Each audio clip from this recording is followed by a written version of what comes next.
Welcome to Actuate Biomedicine's Biomedical Knowledge Translation Faucet. Our mission is to bridge the gap between scientific research and practical healthcare applications, ensuring that the latest advancements improve patient care, health outcomes, and public health. Biomedical knowledge translation involves turning cutting-edge biomedical research into tangible solutions for healthcare systems. At Actuate Biomedicine, we specialize in this process, ensuring that scientific breakthroughs reach those who need them most. We host our Learn to Earn sessions every Tuesday from 7 p.m. to 8 p.m. East African Time. Each cohort participates in an 8-week program designed to guide learners through the 7 stages of biomedical knowledge translation. The 7 stages include exploration, where we identify new research and innovations; evaluation, assessing the potential impact and feasibility; planning, developing strategies for implementation; development, creating practical applications and solutions; implementation, integrating these solutions into healthcare settings; another round of evaluation, monitoring and assessing effectiveness; and finally, distribution, ensuring wide access to the final products. Our learners gain in-depth knowledge and practical skills, empowering them to translate biomedical research into real-world applications. Through our program, we aim to foster a new generation of experts who will drive advancements in healthcare. Join us at Actuate Biomedicine's Biomedical Knowledge Translation Faucet. Together, we can make a significant impact on healthcare and public health. Learn, earn, and contribute to a healthier future. Be a part of the change. Transform knowledge into action with Actuate Biomedicine.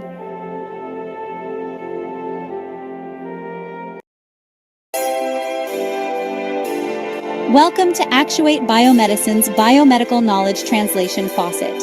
Our mission is to bridge the gap between scientific research and practical healthcare applications, ensuring that the latest advancements improve patient care, health outcomes, and public health.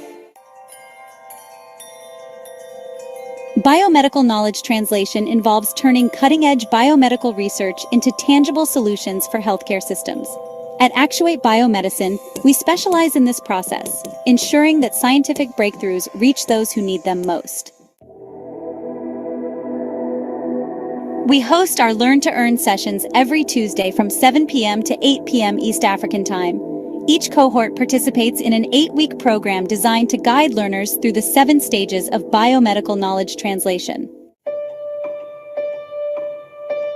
The 7 stages include exploration, where we identify new research and innovations; evaluation, assessing the potential impact and feasibility; planning, developing strategies for implementation; development, creating practical applications and solutions; implementation, integrating these solutions into healthcare settings; another round of evaluation, monitoring and assessing effectiveness; and finally, distribution, ensuring wide access to the final products. Our learners gain in-depth knowledge and practical skills, empowering them to translate biomedical research into real-world applications. Through our program, we aim to foster a new generation of experts who will drive advancements in healthcare. Join us at Actuate Biomedicine's Biomedical Knowledge Translation Faucet. Together, we can make a significant impact on healthcare and public health. Learn, earn, and contribute to a healthier future. Be a part of the change. Transform knowledge into action with Actuate Biomedicine.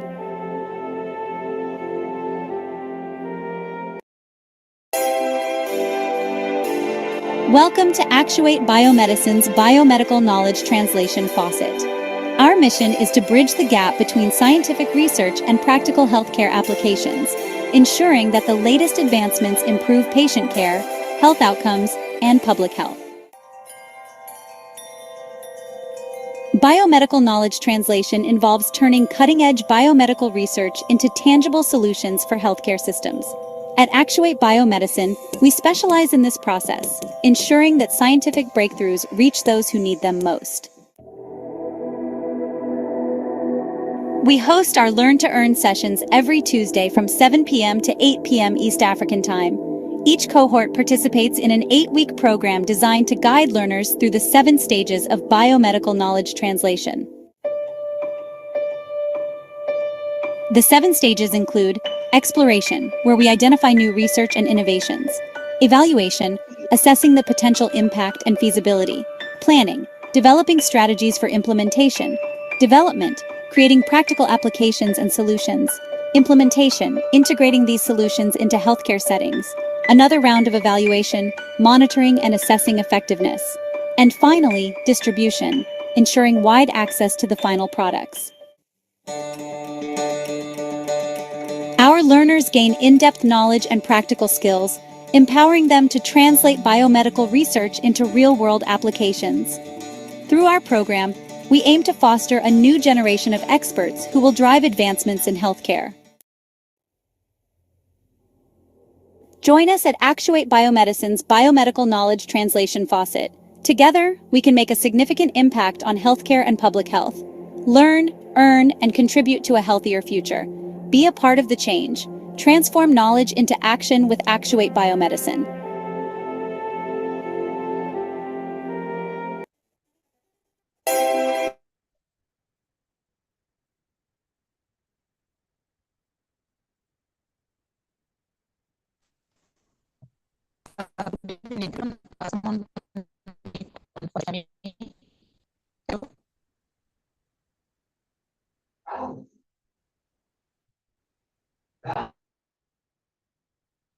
Hello. Hi, Grace. Can you hear me? Yeah, we can hear you now. Oh, okay. Thank you so much, everyone. Once again, good evening. I hope we have been having a good day. Welcome to our 8th session of the Biomedical Knowledge Translation. We've been focusing on quadratic funding of all the stages of biomedical knowledge translation.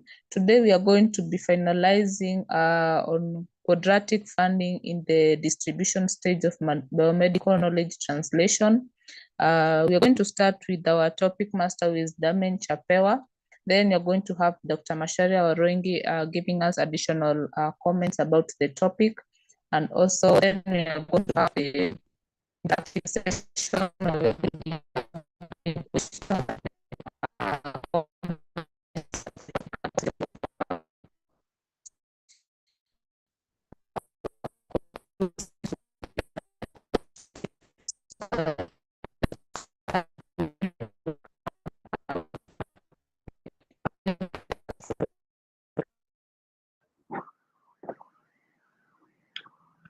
Grace, there's something wrong with your audio. We couldn't hear you for that last part.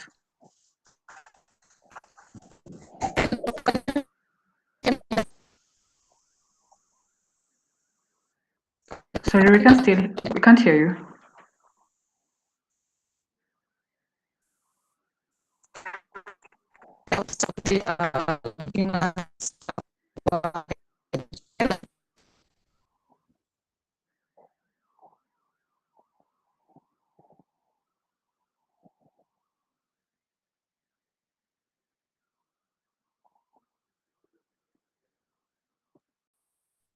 Hello, everyone. Frida, can you hear me? Yeah, Rich now can hear you clearly. Yeah, let's welcome our topic master, Damen. You can go ahead.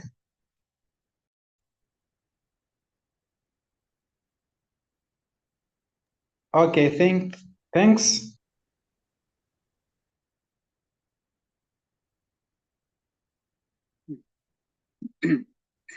You're muted.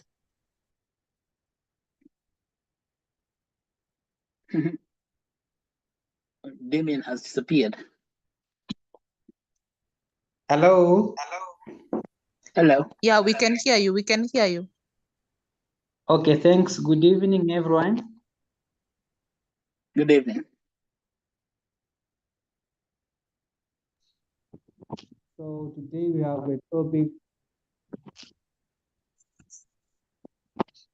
Today we can discuss about how quadratic funding in the distribution stage of biomedical knowledge translation.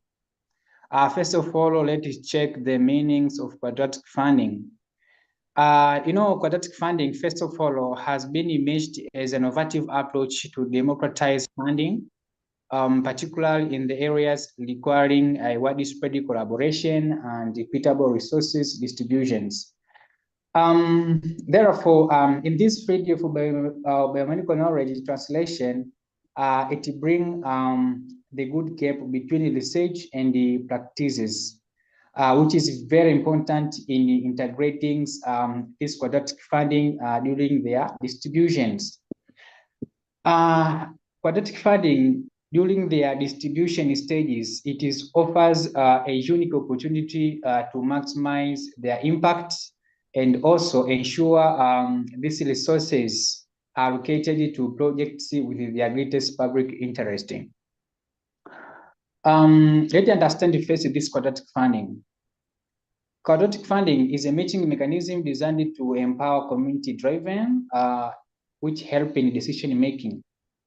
Yeah, it's unlike these traditional funding models where the largest donors often have their most influence. Therefore, this quadratic funding balances contributions from a broad base of supporters. And in this system, this funding is like a project which receives not merely, but the sum of individual donations, but sometimes it is very benefit from matching funds that grow quadratically with the BC number of unique contributors. This approach always amplifies the voices of smaller donors, which ensure this project with widespread community which support and receive more funding. Even if individuals' contributions, they are very important to bring the good balance and every people will benefit from these funding models. After checking the quadratic funding meaning, so let's see the laws of quadratic funding in biomedical knowledge translation. I think last sessions we studied about this biomedical knowledge translation. So today we're going to see the laws of quadratic funding in biomedical knowledge translation. Biomedical knowledge translations, first of all, involves these disseminations of research findings and ensuring they are effectively implemented in healthcare settings. And this distribution stage is particularly critical, simply because it determines on how the new medical knowledge reaches the practitioners, reaches these policymakers, and reaches these patients.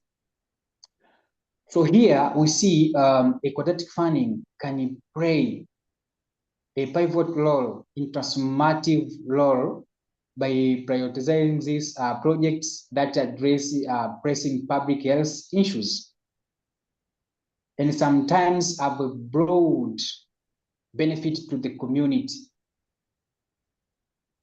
So the first role of quadratic funding in biomedical knowledge translation, first one, it brings about this equitable resource allocation. By how?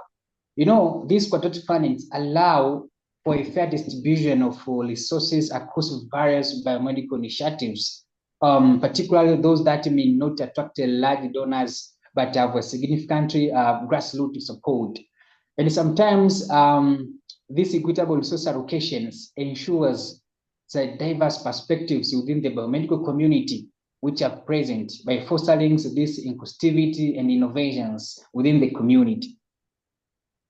That is law number one. Another law is amplifying these public health initiatives. By how? During these distribution stages, quadratic funding can be used to identify and fund projects that aligns closely with the public health priorities. For instance, initiatives that focus on disseminating critical knowledge about managing these health threats or improving access to life-saving treatment. By doing this, it is ensure life-saving treatment which can attract through widespread of community contributions. Another role of this quadratic funding in biomedical translation is encouraging collaborations. You know, quadratic funding always incentivizes these collaborations among researchers, among these healthcare providers, among these community stakeholders by pooling smaller contributions. So the mechanism encourages diverse groups to work together by ensuring this the most impactful project that will receive necessary support to be effectively distributed. Certainly how this role of quadratic funding in biomedical translations brings about the encouraging of these collaborations. We just involve different these professionals that can be helped in advancing of this technology in health care provision in order to improve the community in health. During implementing of quadratic funding, especially in the distribution stage, first of all, we just incorporating quadratic findings into the distribution stage of biomedical knowledge translations. First of all, require a careful planning and stakeholders engagement. That is the first issue to consider.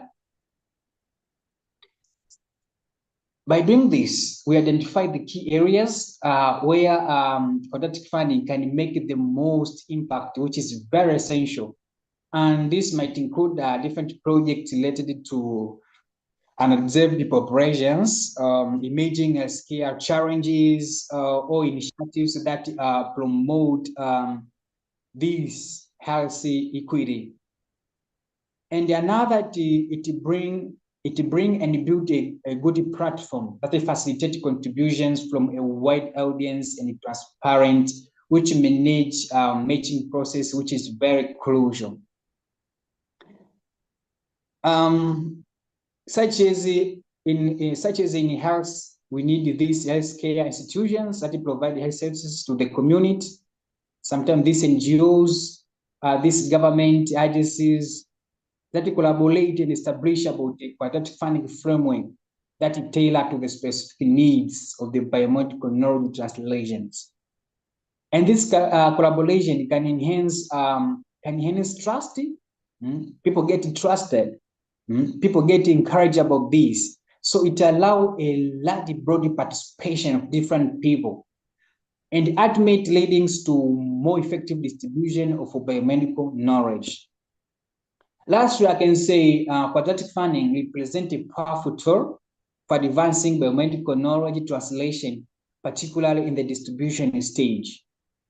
By doing what? By prioritizing projects with broad community support and fostering equitable resources allocation. Therefore, quadratic funding ensure the vital medical knowledge reaches those who need it mostly. As we continue to explore innovative funding mechanisms, therefore, quadratic funding offers a promising venue for enhancing the impact and reach the biomedical research in real-world healthcare. Thank you very much. Back to you, Grace.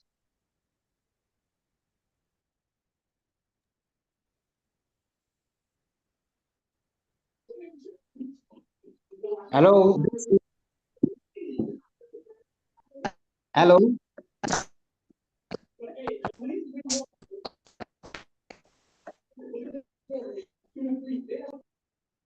Hello. Yeah, I think we have lost Grace. Grace, we can't hear. I think Grace is trying to talk, but Grace, we cannot hear your audio. Thank you, Damien, for this talk about quadratic funding for the distribution phase. Hello, Grace.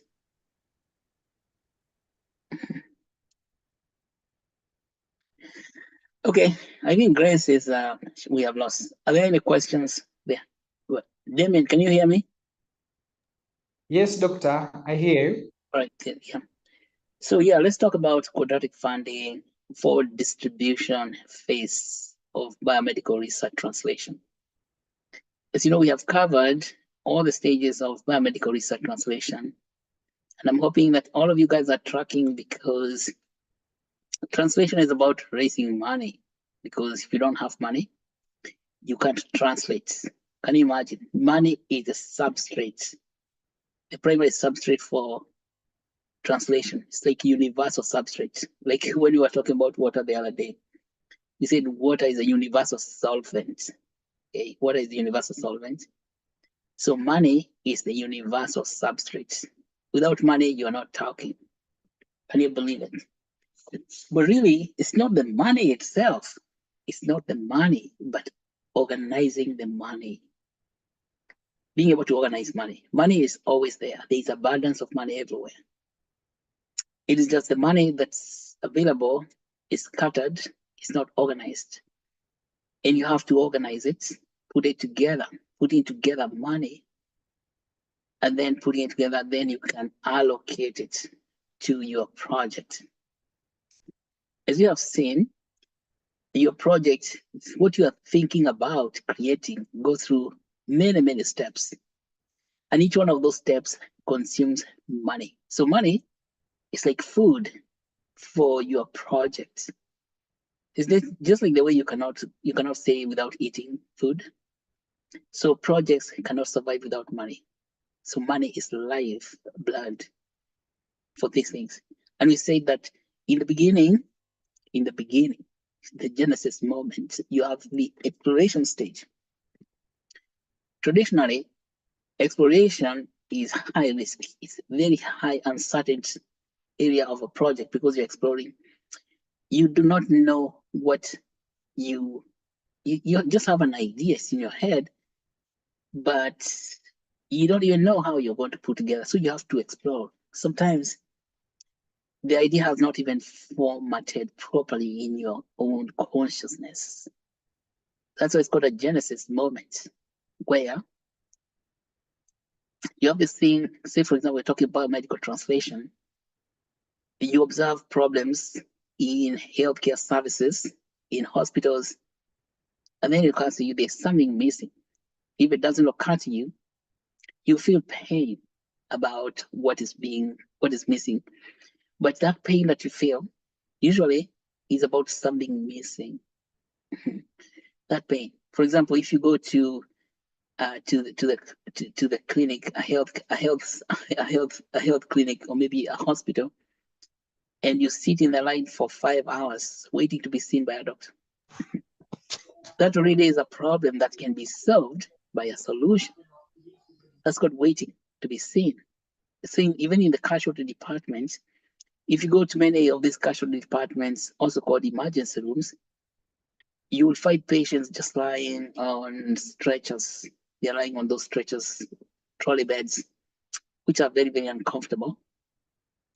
So imagine you left your bed at home to come and lie on a stretcher in the emergency department, and you spend there the whole night without receiving care. What is missing? See, that's a problem that requires solution. So, and you can observe that. Then there's so many things that you observe that are not working well. And you see, that is where you begin exploring, like what could we do differently? And there are certain things that you can do. They're not even actually very complicated.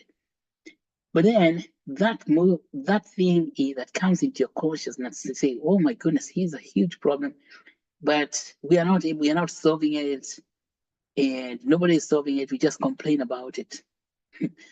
Then, first of all, you can be held at the casualty department if they're trying to approve your insurance, finding whether you're insured or not, finding whether you have got NHIF, then HIF. They have to call them, then they reject you. A lot of problems. So many hoops to jump. That is just for the consumer alone. Now, for the people who are working inside the healthcare system, either they have to draw blood or they have to take x-rays. And when they draw the blood from the patient, it has to be sent to a laboratory. And then the laboratory system, there has to be somebody there to receive a very inefficient system. And all that work requires your innovative mind, because those are called pain points. Now, supposing even working in an X-ray department, patients are coming in, you're in casualty X-ray. There's a whole long line of patients there waiting to be seen to get X-rays. And then the X-ray machine, something can be done. See, you are seeing things that can be improved, but then you tell yourself, if only we could do this thing this way, things could work even better. Now that is your mind telling. That is your consciousness. It's the one in you who is far greater than the one in the world who is telling you, is whispering to you, listen, there are things that you can do here that are very, very different, that can streamline the process. Yeah, those things, that some people call that the still small voice. Even when you close your eyes, you're lying in bed after a very long day work, you see all those steps, they are called processes, and then you can see the inefficiencies. Some of those inefficiencies in the process, they kind of annoy you. They make you angry. Say, why does it have to be that way? Why can it be different? And when you're asking, when I say you are asking, because there's another one in you, when that other one is asking you, why can it not be different? Sometimes I hear people say, I went to a personal conference that I'm having my own personal interview. Like you're asking yourself questions. And every time people are talking, they just stop here. They're just sharing, say, I was asking myself. Yeah. When you're asking yourself, who are you asking? Who is that person you're calling yourself? When I was asking myself. Yeah.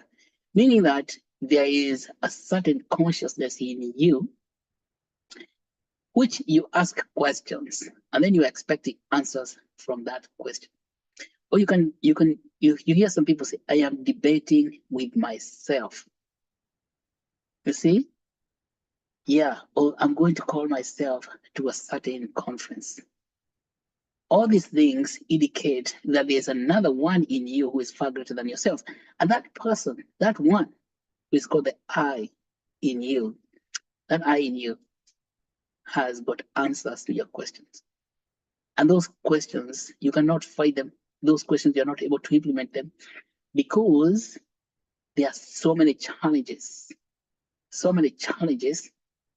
that what you can see, what that other person in you can see, then you look at yourself where you are as a person, then you see that's impossible unless there's the movement in your head. Not your head, your consciousness. You have a consciousness movement. And that is why it's written in Genesis, the Spirit of God moves above the waters. And then you say, let there be light. That's it. That's what that's what's the Genesis moment, when the Spirit moves, and then you say that let there be light. When that happens, you see that's the Genesis moment. You get something called metanoia, or change in consciousness, or some people call us ascension. When you ascend to gain access to your higher self or your divine self. In some religions, they call that your spiritual self. In some other people, they call that enlightenment. You become enlightened. But that's very hard to do for a lot of people. Because when as an individual, there is this other one in you who is in the world and always trying to show you what you are thinking about in your own personal conferences when you're asking yourself questions.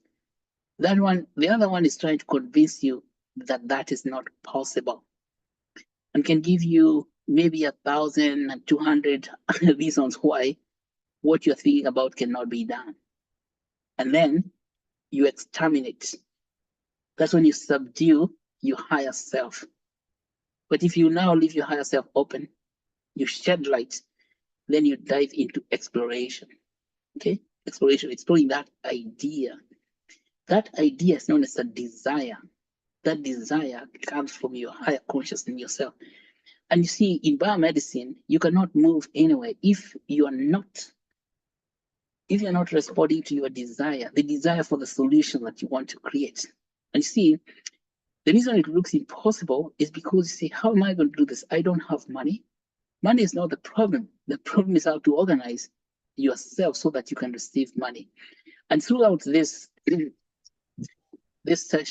lessons for biomedical translation, we have seen how you can organize money using quadratic funding. Okay, because that idea, that time during the Genesis moment, the idea is very, very low, and there's so much uncertainty. Nothing is certain. And that is when Paul was calling up, was saying that when things that are not seen can become seen, things that are not seen can become seen. You can only know those things that are not seen by a technology called faith.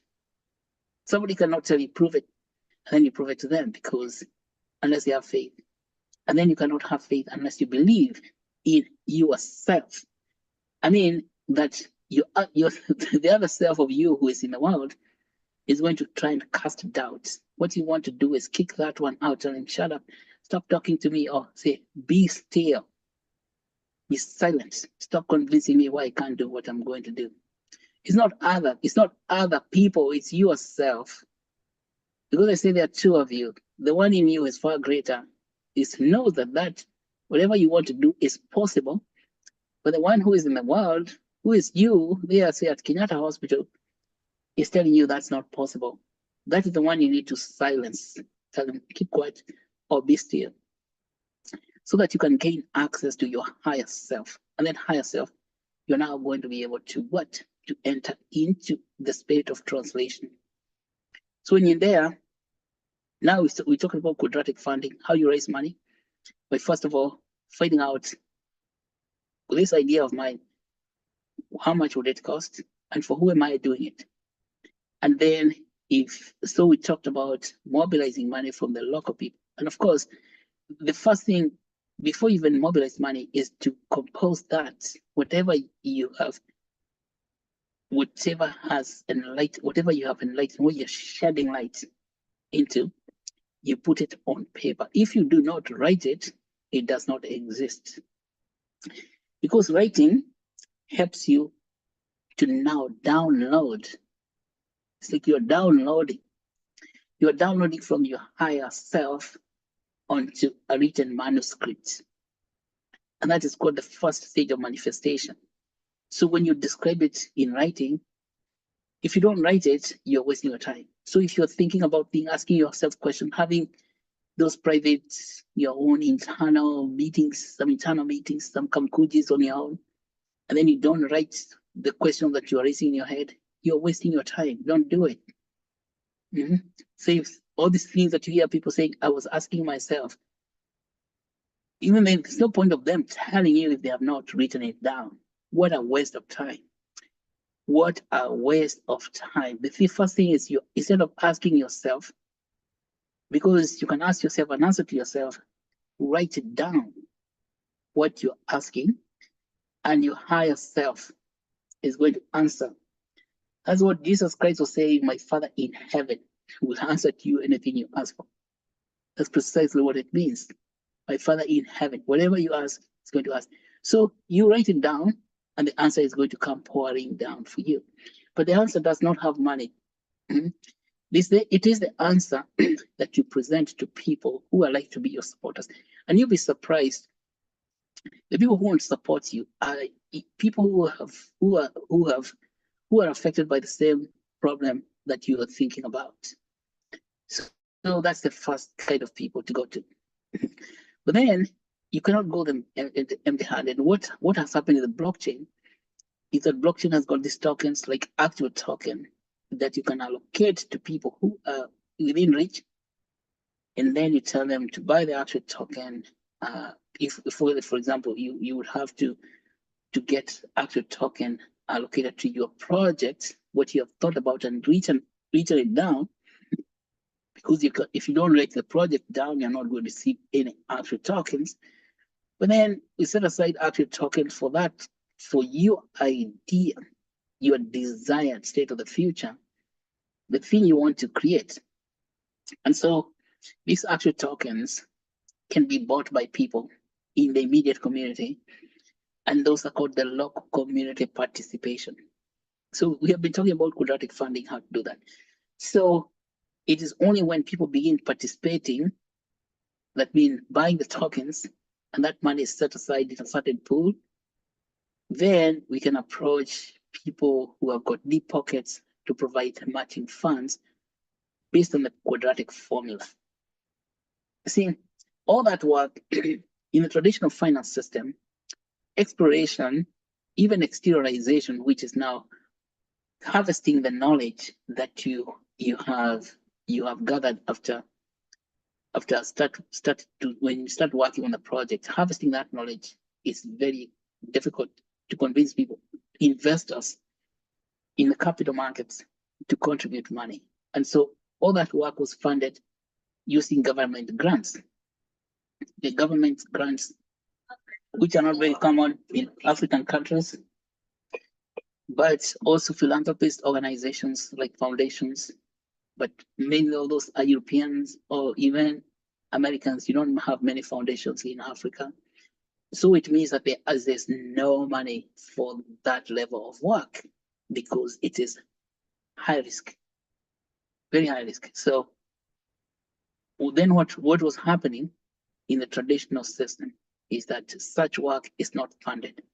That is why we have a lot of ideas in Africa that are not translated, because there's no money for exploration, there's no money for exteriorization, there's no money even for formalization of knowledge, and there's no money for ideation. Those four stages are supremely uncertain because investors do not want to invest in uncertainty. They want something called return on investment. And you want to tell them, after you invest with me, you are going to get, 1,200% ROI, or return on your money. That, you're going to make money from the idea that I am making. Because you cannot promise people that they are going to earn money from your idea, because it's just an idea. Then we're relying upon what? Grants. And getting grants is very, very difficult. But quadratic funding makes that problem go away. That now, when we figure out this quadratic funding very well, all of us, you're going to find how smooth it's going to be, because it is possible to fund ideas from the exploration stage, because that uncertainty gets removed by the blockchain. Because the blockchain money is uncertain in itself. That's what we talked about before. It's uncertain, it's random. Cryptocurrency is based on the mathematics of randomness. But traditional finance is based on the mathematics of determinism. Deterministic is posteriori, it's called posteriori, which means that it's after the fact type of money. Because somebody is going to say, how much money are you going to make at the end of the day, after the fact? The return on investment, what's my return? So that's after the fact type of thing. So it's not a priori, it's not forward looking, it's backward looking, posteriori. And so crypto is forward looking quadratic funding. And so how does it become forward looking? It's by dissociating the project itself with the money, the ability to make money. So the return on investment, because the return on investment is on the token itself. The token is trading in the market, because after that, the token is put in centralized exchanges and begins trading. So immediately, the token has got its own value, which is independent of the project that you want to implement. So we have covered all those steps over the past 7 weeks. And so today we are talking about distribution. So you have made the project, you have manufactured, that we were talking about manufacturing last week. Now manufacturing, as we had last week, is amenable to capital market financing. That you can sell shares of common stock in capital markets, say like Nairobi Stock Exchange. No, you can't sell in Nairobi Stock Exchange because they don't have that built in. That's the problem. You cannot do that in Nairobi Stock Exchange, but you can do that in NASDAQ in New York City. You can do that in London Stock Exchange. You can do that in Chicago, but you cannot do that anywhere in Africa. That's why we are still held down.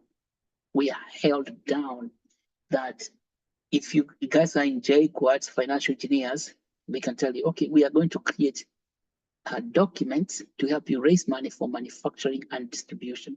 Remember, in manufacturing, you need to raise money to build a factory. And then distribution, you need to raise money to mobilize people, you know, called food soldiers, to create an agency network to distribute for you the product from door to door, from town to town. Like you placing your product in the supermarkets, or maybe if you're making a biomedical device, or even a pharmaceutical product, placing that product in the pharmacies all over the country, in the whole nation. See, that's very, very expensive. It requires you, first of all, to have enough of that product manufactured. Then you need a transportation system so that that product can be loaded in boxes and then delivered. If you're manufacturing, say, in the industrial area, that product has to be shipped out of industrial area, even within Nairobi town, to the CBD, to supply all the pharmacies and to supply all the hospitals. And so the distribution stage becomes expensive. And in fact, that distribution stage is where people with very good products eventually give up and they cannot sell the product because they had not thought just how expensive it is to distribute. Okay. And the distribution relies upon your ability to convince customers to consume the product, because you can actually deliver the product into the pharmacies or such outlets, and then nobody buys it. What is going on? So you go to the supermarket or the pharmacy, you find that the shelf is still full with your product. Nobody is buying it. Why is it that people are not buying it? It's not because people don't like it, it's that people are not aware of the benefits of having your product. Okay, so distribution now calls for what? Three things. One, you have to have the products manufactured and packaged. So there's packaging. You package it nicely. Number two, you have to deliver it to the point of sale where it's going to be sold to the customer. Number three, you have to let the customers know about your product. It's called marketing, advertising. So that really is very expensive. And in fact, it's the hardest part for them. And most companies fail at that point. That after you have spent all the work creating a product, thinking about it, exploring, and then manufacturing it, even raising money for the factory to build a whole factory, but then nobody is buying it. Let me tell you a secret. People do not refuse to buy your product. People don't refuse to buy anything. People buy things that mean something to them. All you have to explain to them is what's the meaning of all this. And then you see people buying your product. If you don't understand what it's all about, they are not going to buy it. And this market, I think what Adam Smith was calling in 1776, the invisible hand of the market. Some people call that the hand of God. Yeah, some religious like God's intervention, divine intervention. Words could say it's like a spiritual event, like how to convince people to buy your product. Let me say, I think to get that movement, it is similar to the movement you had in the very beginning, when you had that awareness about the product, the Genesis moment. Then that Genesis moment has to be translocated or transferred into the customers, the consumers themselves. And the enlightenment you had in the beginning has to now shine into the consumers so that they also become enlightened. So that's the job. It's really hard. It's not an easy job, because That's like expanding the consciousness of the consumer, so the consumer now knows why they're getting your product. And you see, now we have two types of consumers for biomedical products who actually consume. Number one is the ultimate consumer, say the patient out there, the common person. Some of the products that you can make, that you would make, can be bought by common people. So you can buy advertisements on wherever you want. It may be in the media, on radio, social media, to make people know about your product. But then there's another consumer which is usually hidden. It's actually not hidden, it's in the plain eyesight, who is in between the real consumer and the product, the company. Now, in biomedicine, that consumer is known as a doctor or a provider. So let's call them providers because some of them are not doctors. So the provider is the one who prescribes the product to a consumer, because the consumer is supposedly doesn't have sufficient knowledge, supposedly does not know enough about the product. But somebody who's a doctor, spent 6 years training in medical school, can know about the product and which product to suggest to the consumer, or not even suggest, recommend. So you see, the doctors are very, very few compared to the general population. Like you get one doctor per 1,000 people, or maybe per 10,000 people, depending on where you are. Or you can get one doctor per 100,000 people. So it's a huge problem. And then, in order for your product, in order for doctors to recommend your product, you have to go through so many hoops known as regulations. So the products, biomedical products, are regulated in a way that is so severe. And they are known as ethical products, as if other products are not ethical. But ethical products are, say, pharmaceuticals that can only be consumed by prescription. You cannot even buy those prescriptions by yourself on your own. You cannot think about, let me go and buy let's say ampicillin. Yeah, you cannot just out of your own go and buy something like that, because the pharmacist is going to ask you, where is the prescription? Yeah, you see, so you need to come with a paper. So that introduces bureaucracy, and that bureaucracy costs you money, a lot of money. So it's expensive. So what you're saying is that you want to be prepared of all those bureaucracies. We have said three things: the packaging, distribution, and then getting to the market, and then the regulations for the distribution to be allowed to sell the product. Traditionally, it was very, very hard to raise money to do that, very difficult. But now with quadratic funding becomes possible, because if you imagine, say, like creating a distribution network like that to distribute the pharmacy, it's upfront, it's going to cost you something like $20 million.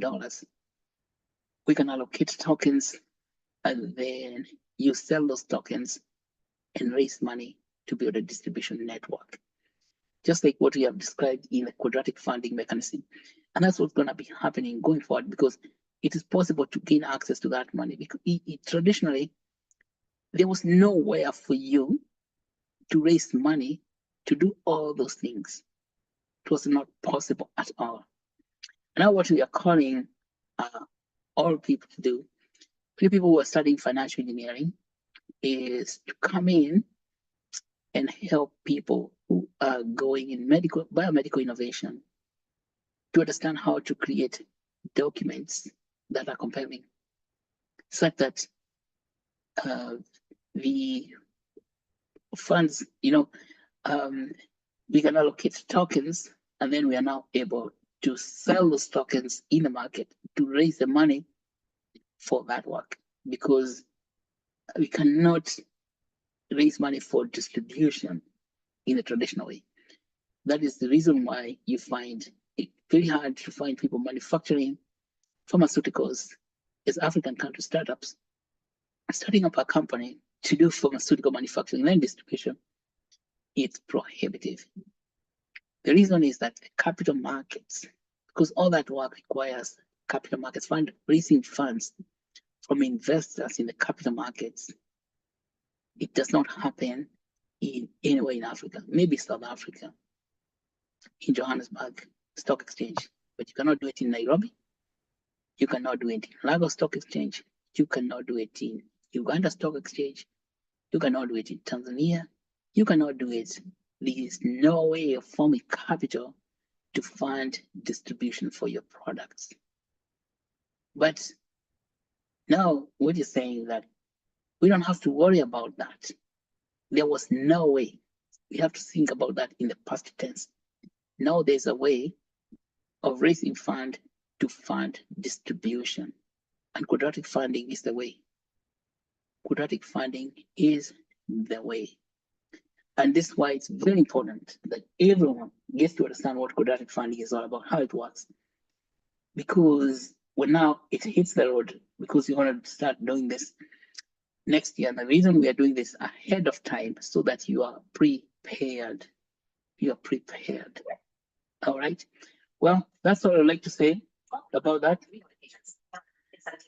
And then if there are questions, concerns, or philosophical doubts, just feel free to ask questions now, because after this, we have covered the entire translation science and how we can fund it using quadratic funding. I hope that you have all found it to be very, very helpful. And do not take this knowledge and throw it away, because you're gonna need it. And if you haven't understood things, you go back to the videos. These videos are streamed online on YouTube. Go back and listen again and again and again until it makes sense to you. It has to click. It has to click. If it doesn't click, there's something you're missing. But then you go and visit your local health center, your local hospital. Just observe there are so many things that are missing. What could be done differently? What can we do differently here to improve the services that we are receiving right now? Because there's so many things we can do, and there's so many things we must do, so many things we should do. So those things are not to be done by anybody else but you. Okay? That's how it is. Tunataka kusikika. Yes, those things are yours to do. And the biggest question where people are getting stuck is those things sound to be so expensive, we can't do them. And as I told you, they are not expensive. They're just about the expense. Think about it's about organizing the money. Because the final thing you want to understand that money is with people. As there are many people in the world, there are also as much money. Okay, there are as many people in the world. See, there are billions of people, then there's the billions of dollars. See? But those billions of dollars are not going to organize themselves to support projects. And I look at money exactly like water. You see, water, when it's flowing from the mountain, it goes all the way to the ocean. That water carries with it a lot of potential energy. So human beings, when they are just scattered around, have a lot of potential wealth. So potential energy, potential wealth, because human beings are scattered all over the place. So how do you get the potential energy from water into electrical energy? How do you do that? It's very simple. You stop the movement of water by building a dam. You just build a wall, one huge wall. Of course, it's going to take money to build that wall. And in that wall, you plug in a turbine. And as water is trying to escape from that wall through that wall, it spins that turbine at very high speed. And if that turbine has got a dynamo, that dynamo turns that energy, that potential energy, into kinetic energy. Kinetic energy is what becomes electrical energy. Okay? Money is like that. You have to build a wall of money. So the wall of money that we have today, traditionally we used to have the capital markets, which is the wall of money. But you see, the capital markets is unavailable to people on the ground in Africa. It's not accessible. But now we have decentralized finance, which is the wall of money. See that? Like a dam. The wall for money, such with money is flowing from individuals, that all that wealth, all that potential wealth that is with people, when it's now gathered together in a liquidity pool, which like now the dynamo, it generates a lot of kinetic energy, kinetic movement, exactly like in a dam of water. And that converts it into new form of energy, which now you can use to build your distribution system. That's what I wanted to explain to you, so that you can understand the similarity between how water becomes electrical energy and how that potential energy of distributed wealth among people can become new form of energy for translation science. Okay, translation, as I said in the beginning, requires a substance that flows like water. That substance is a kinetic energy that's causing that movement. All right. Well, thank you so much. And I think we're going to begin next week, where in the next sessions, we shall dive deep into the token itself, understanding the Actuate token and how we shall use it to do all these things together. Because if we are talking about these high level things about quadratic funding, now we shall dive deep into the token itself in the next series, so that everyone here gets quite comfortable with the idea of the token itself is the substrate. The substrate for this potential, for this kinetic energy for translation. All right, thank you so much. Back to you, Grace. Thank you so much, Doc. I hope this time you can hear me. This time Yes. I want to welcome anyone with a question or also a comment. Before I left, Moremi had posted a question, so but I can't trace it on my side. Hey Moremi, are you in?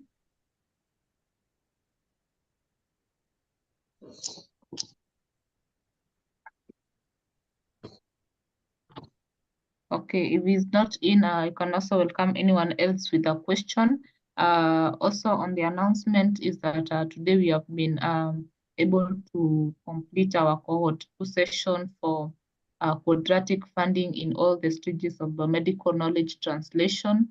And now we will be focusing on the Actuate token itself on the cohort 3. So thank you so much everyone for attending our sessions.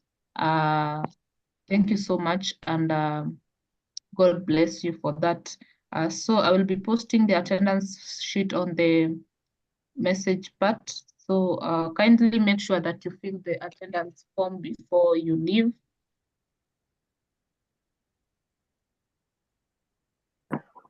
Grace, maybe you can read Murimi's questions as people are filling the form. On my side, I can't see the question because I had been kicked out by Zoom. So when I've joined, I can see the message. Yeah, Then I can just read out the question for you. Okay.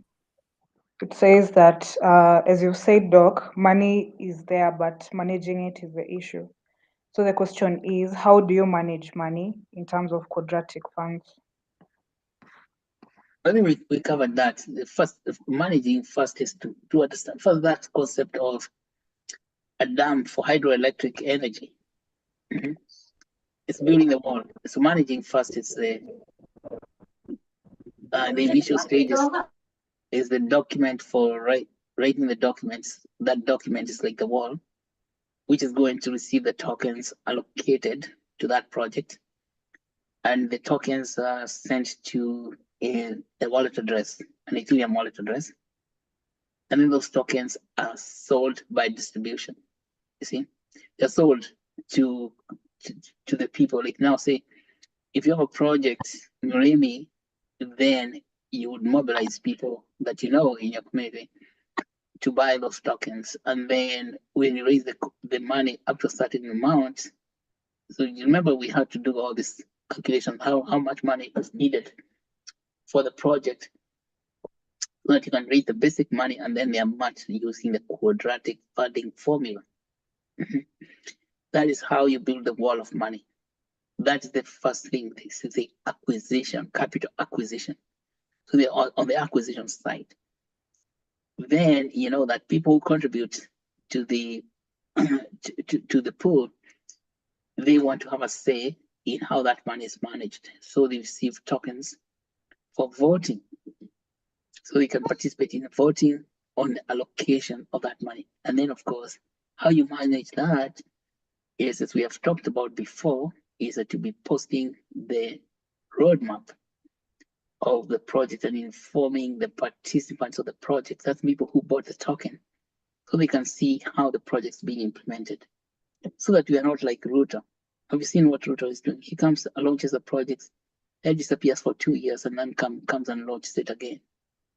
So people do not know there was no project being built. But it's about transparency so that people can see what is being built and they can participate. That's why quadratic funding is powerful, because just local people themselves who are in the project, within the project area, participate in funding it, and they can participate in evaluating whether the project is actually moving along. That's what we are calling about post-implementation evaluation. Making sure that project is actually getting implemented the right way. So that's how you manage. And we have covered these steps before. Like after the project is implemented, what do you do to make sure that the project implementers are actually following what they said they were going to do? Okay. So for example, if you have raised money for distribution, then you want to make sure that you're building that distribution network. You have to hire people to go to different places to educate the doctors or to educate the community and buying advertisements and all that. But then you want to make sure you're reporting that to the token holders. Yeah. Okay. So I hope Thank you, that- thank you, Doc. Yeah, thank you, Doc, for that. I hope we've gotten it right. So it's 4 minutes, then we are going to be on the other session, which is the African Women in DeFi. So kindly make sure you fill the form before you leave. Have a nice time and good evening. The meeting is adjourned. Okay. Thank you, everyone.